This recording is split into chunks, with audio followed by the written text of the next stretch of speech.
with you a little bit of the process here at our shop. So these are going to turn into the lower collars for the Westcott Designs TRD Pro Lift. So it starts out in a solid piece of billet aluminum here, and we have them cut to size that we want to start with. And then what we do is we bring it over here, we put it in the front here. I step on this pedal down here. That basically locks this piece into place. I'll make sure everything's clear here. Got a little bit of metal from the last time. So, and all these are different fits. This is a head, and this head rotates to meet the base of this. Depending what part of it we're machining, it actually knows in the program which part it rotates. It goes into cutting what we need to. This is all scrap metal right here. I'm now gonna close the door here. Close the door. Everything's clear here. I'm gonna push the cycle start button here. It's now gonna come in. It's machining out the center section first. This is the part that will slide over the center of the shock housing. Now switching to a different head. This white, creamy, milky stuff is actually a coolant that helps to keep the tip cool and the part cool to give us longer life out of the tooling.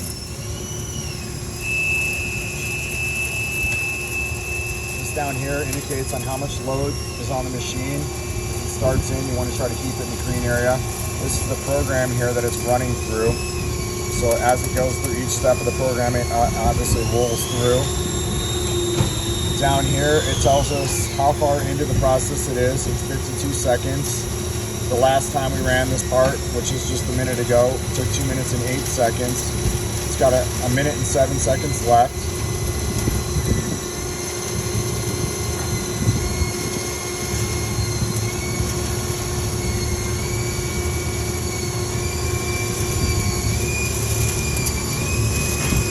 Now stepping the bottom part of the lower collar.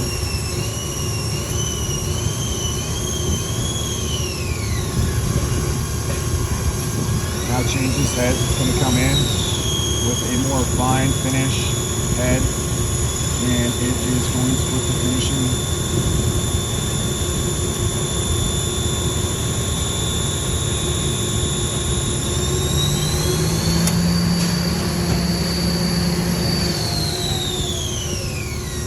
last time here.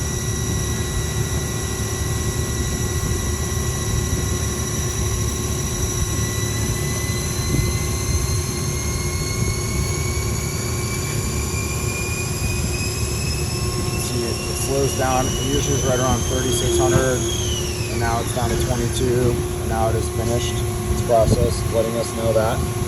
So we'll open up the door here. See, it's got some parts on there again. There's some debris, and here's the finished product. We will then blow this off, and we'll move on to the next one. This is the first process of machining it. You can see how nice the inside is. This is actually right here is where the keyways sit when this is on the shock housing itself. So it slides down over the keyways. This will get, when it's all done, we'll flip this around. We'll do the back side of it. That'll be where the spring actually sits on the top seat of it. And then this will get sent out, and we'll hard anodize this. So obviously just make it that more strong and environment friendly for the salt weather and different conditions that will keep it from breaking down or deteriorating, oxidizing. So anyways, hope this gives you a little idea on how part of the process goes and why we do what we do and what makes our product a super high quality piece. So this is one of the processes of many that go into making your lift kit for the TRD Pros. Thanks again for watching. Bye-bye.